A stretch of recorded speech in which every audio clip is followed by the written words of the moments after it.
Assalamualaikum warahmatullahi wabarakatuh. Sugeng rawuh wonten ing pembelajaran daring SD Islam Tompo Kersan Lumajang. Pripun kabare bocah-bocah? Mugi-mugi kita sedaya tansah pinaringan bagas warasan. Amin. Monggo saderenge dimilai, kados biasane diwiwiti kelawan waosan basmalah. Supados kita sedaya pinaringan ilmu ingkang manfaat lan barokah. Bismillahirrahmanirrahim. Sakniki wonten ing pertemuan 3 Jumat 14 Agustus 2020 ulangan setunggal kanggo kelas gangsal. Ustadzah kajeng nerangaken bab dolanan karo barang-barang ing sakupengku babagan jenis-jenise maca. Kalian Ustadzah Yaumi Rahmawati.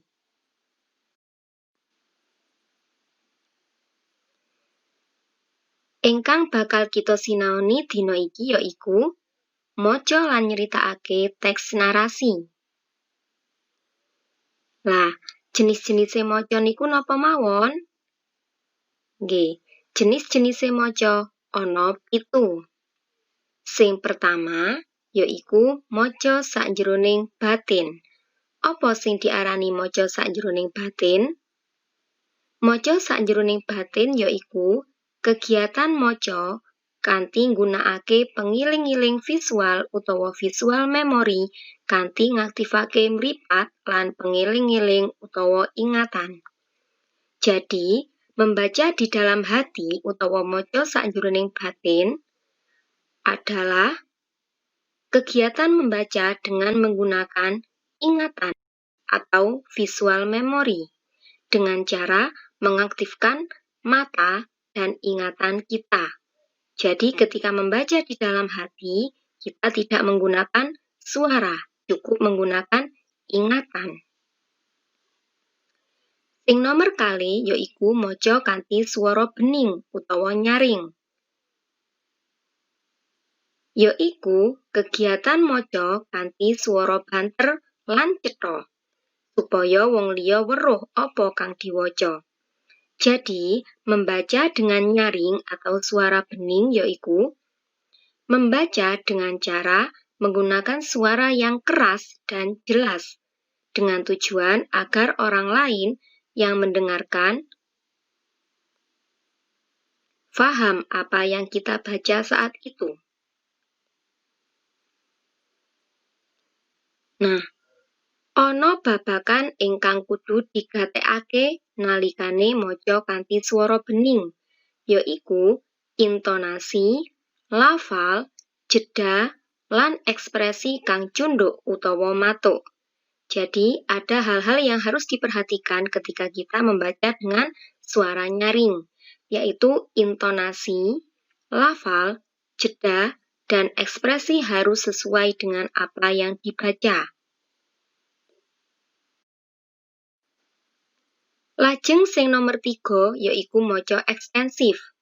Apa sing diarani maca ekstensif? Maca ekstensif yaiku maca cepet kanthi cara maca ora sepira jero utawa tidak detail.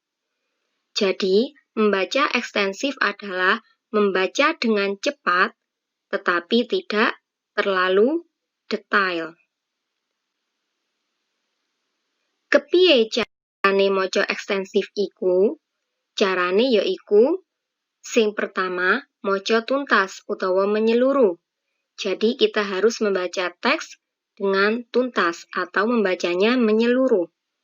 Sing nomor kali, memahami bab-bab kang wigati utawa penting.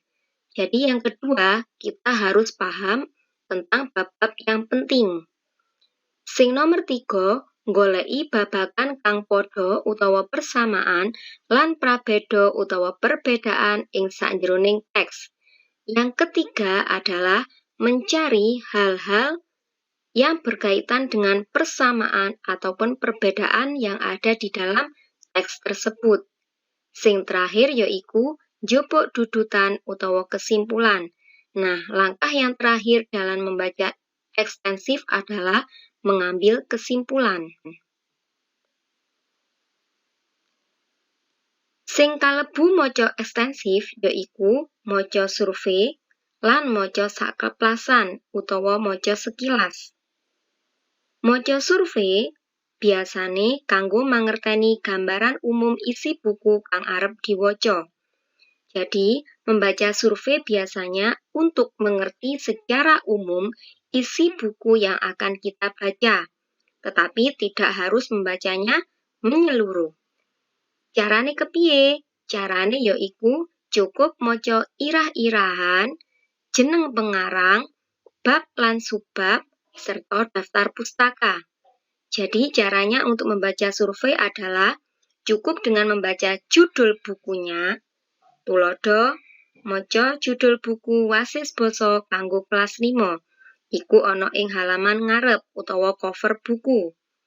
Lajeng madosi jeneng pengarange, mencari nama pengarang depan. Ing buku Wasis Basa kanggo kelas 5 iki dikarang dening Trisno Sukendro, Kartituhu Utami, lan Sutarman. Lajeng bab lan subbab. Untuk bab dan subbab ini bisa kita lihat pada daftar isi. Jadi kita tidak perlu membaca di dalam buku secara menyeluruh. Tulodo sing ana ing daftar isi. Ing buku Wasis Basa kanggo kelas 5 iki ana 2 semester, yaiku semester 1 lan semester 2. Semester 1 iki ana petang wulangan utawa petang bab. Bab 1 yaiku dolanan karo barang-barang ing sakupengku. Bab 2 kedadean sakjroning urip. Bab 3 karo rukunan sakjroning masyarakat lan sakpiturute. Iku jenenge bab lan subbab. Serta sing terakhir yaiku maca daftar pustaka. Nah, lampiran daftar pustaka iki biasane ana ing buku paling akhir utawa ada di buku bagian belakang sendiri. Jadi, untuk membaca survei, kita tidak perlu membaca satu buku secara menyeluruh. Cukup dibaca dari irah-irahan utawa judul, jeneng pengarang, nama pengarang, bab lan subbab bisa kita lihat di daftar isi, serta daftar pustaka yang ada di akhir buku.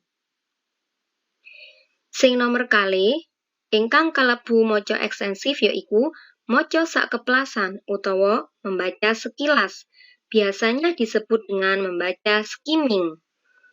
Biasane kanggo maca ariwarti utawa koran, kalawarti utawa majalah, lan wacan enteng liyane sing diwaca penting.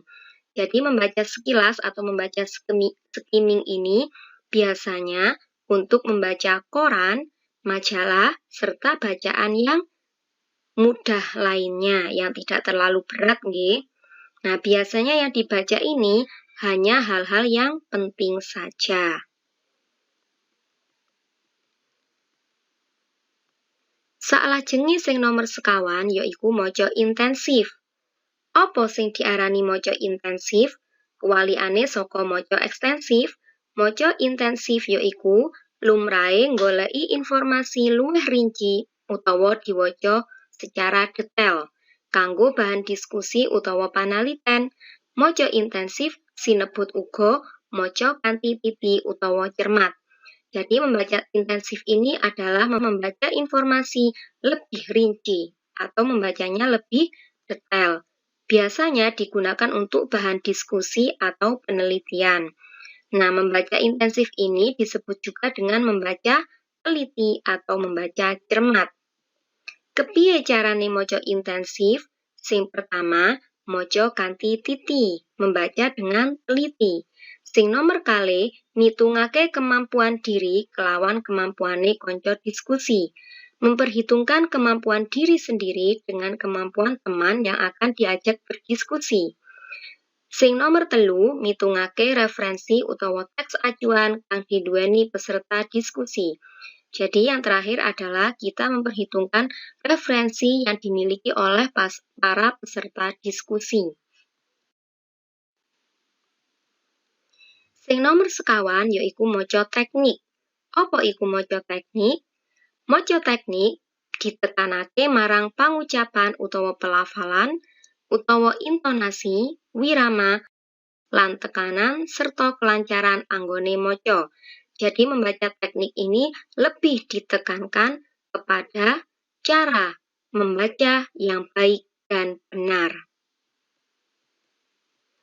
Sing nomor gangsal yaiku maca cepet. Maca cepet, maca kanthi mitungake wektu maca lan panda usuk utawa tingkatan anggone memahami tumrap bahan kang diwaca. Jadi, membaca cepat ini adalah membaca dengan memperhitungkan waktu dan tingkatan pemahaman kita terhadap teks yang kita baca.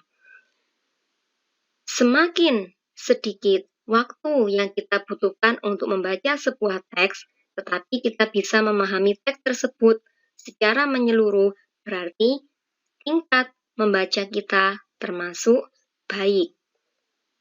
Demikian pula sebaliknya, jika waktu yang kita butuhkan banyak untuk memahami sebuah teks, berarti tingkat membaca kita terbilang masih kurang.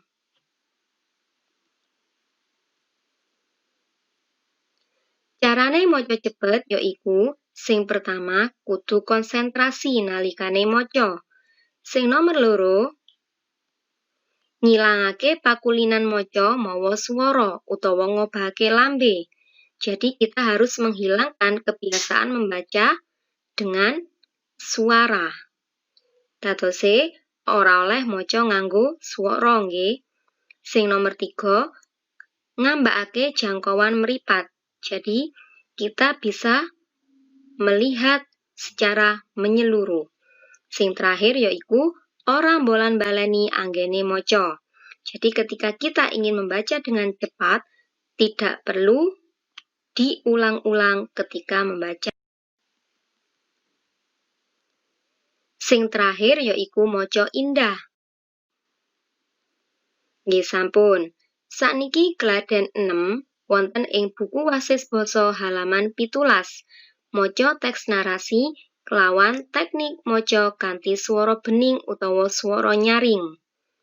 Nah, wacanan teks narasi iki kanthi intonasi, lafal, jeda, lan ekspresi kang trep.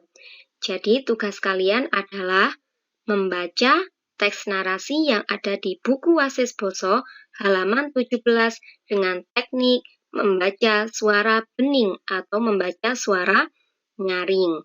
Jangan lupa hal-hal yang perlu diperhatikan adalah intonasi, lafal, jeda, dan ekspresi harus tepat. Mangke nek sampun di video, jangan lupa kirimkan video tadi bisa melalui email Ustadzah rahmawatiyaumi@gmail.com atau bisa diunggah melalui akun YouTube pribadi. Nah, setelah dikirim lewat email ataupun YouTube, nanti mohon konfirmasi pengumpulan tugasnya kepada Ustadzah. Japri nggih, jika melalui YouTube, jangan lupa sertakan linknya juga. Nggih, ngapunten nggih, cekap semanten saking Ustadzah. Matur nuwun, lan ngapuntene langkung kathah. Assalamualaikum warahmatullahi wabarakatuh.